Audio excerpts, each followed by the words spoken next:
I think the first thing that can be come as a surprise to a lot of people is the, I suppose, longitudinal course of dementia and neurodegenerative disease. So what I mean by that is it's important to understand that we don't sort of go to bed one night cognitively crisp and then the next morning wake up with dementia. The changes actually occur over sort of a number of decades in the brain.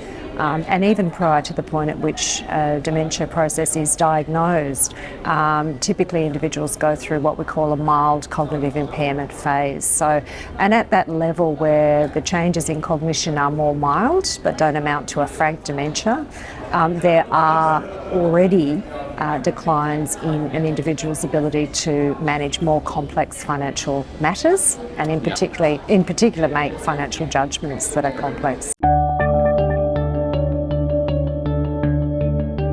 Look, I think this is one of the big difficulties in this area, and that is recognising when these subtle changes start to occur.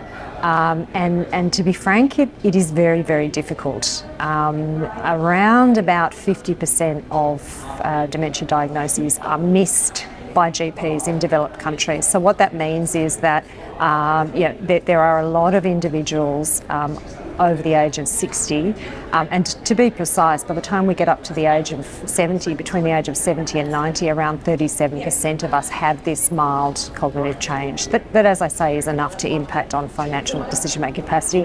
There are not necessarily any obvious signs at that point, and I think that's what makes it difficult, but it also makes it really imperative for us to ask the right questions and to really sort of, I suppose, be aware that there may be changes in complex decision-making capacity.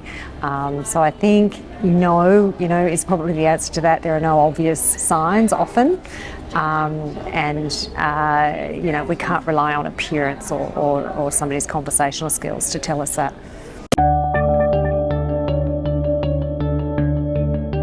So just touching on what I sort of mentioned in the last point, and that is that there is a sort of almost a look of dementia or a look of a non-competent client. So that doesn't exist. People do tend to present very well, well into the moderately advanced stages of dementia.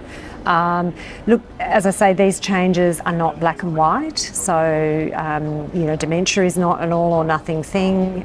Decision-making capacity, financial decision-making capacity is not an all or nothing thing. There's a lot of grey in this. So, don't expect to be able to see dementia and don't expect to be dealing with people who are clearly impaired. We're more likely to encounter people who have difficulties with some aspects of decision making, but perhaps can manage more simple level matters. I think it is, and I would say that just from a purely statistical point of view. The reality is that over 50% of trustees are over the age of 60. We know that 1 in 10 individuals who are over the age of 60 have dementia. We know that increases to 1 in 3 by the age of 85, and we've got a 50-50 chance, unfortunately, by the time we're 90.